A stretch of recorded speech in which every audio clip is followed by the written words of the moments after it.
तो क्या जातीय जनगणना की रिपोर्ट और उस पर जीत की उम्मीद लगाए इंडिया गठबंधन के नेताओं के लिए ये मुद्दा बाउंस बैक करेगा?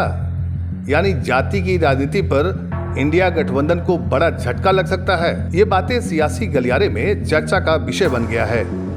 आपको बता दें कि इन दिनों राहुल गांधी लगातार जातीय जनगणना की रिपोर्ट का मुद्दा अपने हर चुनावी भाषण में प्रमुखता से उठा रहे हैं। इस मास्टर ट्रम्प कार्ड को राहुल गांधी इतना उछाल रहे हैं जैसे उन्हें कोई सोने का अंडा देने वाली मुर्गी मिल गई है।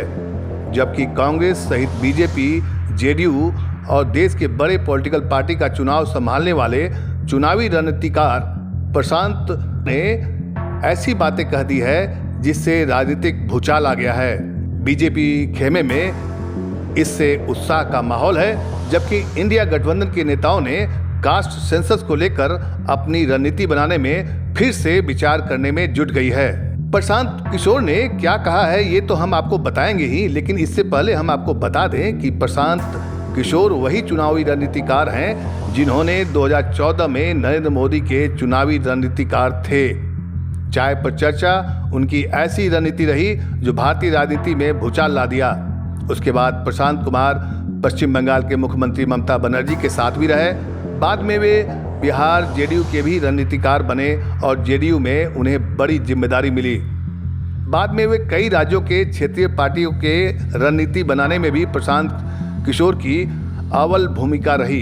कांग्रेस में भी उनकी एंट्री तो हुई लेकिन बात नहीं बनी, लिहाजा वे बिहार चले आए और वहां से उन्होंने बिहार बदलने की मुहिम की शुरुआत की। प्रशांत किशोर इन दिनों सक्रिय राजनीति से दूर हैं और चुनावी रणनीति की भूमिका से अपने आप को अलग कर रखे हैं। प्रशांत किशोर इन दिनों पूरे बिहार का जन सुराज यात्रा कर वोटरों को और लोगों को जागरूक करने का काम कर रहे हैं। आइए हम आपको बताते हैं कि प्रशांत किशोर ने ऐसा क्या कहा जो चुनावी भूचाल आ गया है बिहार में। प्रशांत किशोर ने कहा, जाति आधारित जनगणना करवाना नीतीश कुमार की आखिरी कोशिश है ताकि समाज में आग लगाकर किसी भी तरीके से लोकसभा चुनाव में फायदा मिले।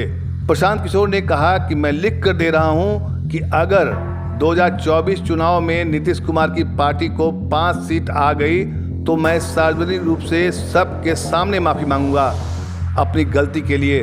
प्रशांत किशोर ने कहा कि नीतीश कुमार की राजनीतिक पारी का अंत हो रहा है। उन्होंने ये भी कहा कि जाति आधारित जनगणना करवाना नीतीश कुमार की आखिरी कोशिश है कि समाज में आग लगाकर किसी भी तरीके से लोकसभा चुनाव में उन्हें फायदा मिले। प्रशांत किशोर ने कहा कि मैं नेताओं को भी जिता सकता हूं तो जनता को भी जिता दूंगा।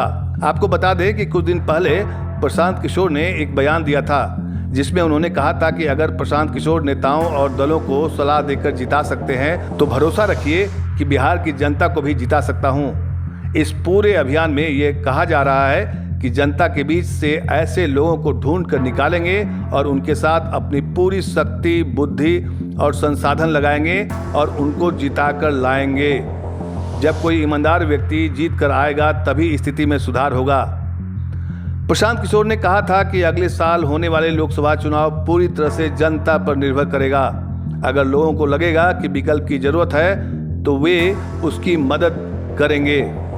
प्रशांत किशोर ने कहा कि जैसे कि पिछले 5 जिलों में जब हम पदयात्रा कर रहे थे तो वहां एमएलसी का चुनाव हो रहा था और लोगों ने तय किया कि ये आफाक अहमद अच्छे आदमी हैं, इनकी मदद करनी चाहिए। जन सुराज ने शिक्षक निर्वाचन के चुनाव में उनकी मदद की और वे चुनाव जीत गए। आने वाले 2024 में हो रहे लोकसभा के चुनाव में लोग अगर तय करेंगे कि चुनाव लड़ना चाहिए तो वे उसकी मदद करेंगे। प्रशांत किशोर की इस टिप्पणी से कि जातीय जनगणना की रिपोर्ट के आधार पर जेडीयू को यानी नीतीश कुमार को 5 सीट भी नहीं मिलेगी, इससे राजनीतिक पार्टियों में भूचाल आ गया है। ऐसे ही अन्य खबरों के लिए देखते रहिए झारखंड लाइव और सब्सक्राइब करिए हमारे चैनल को।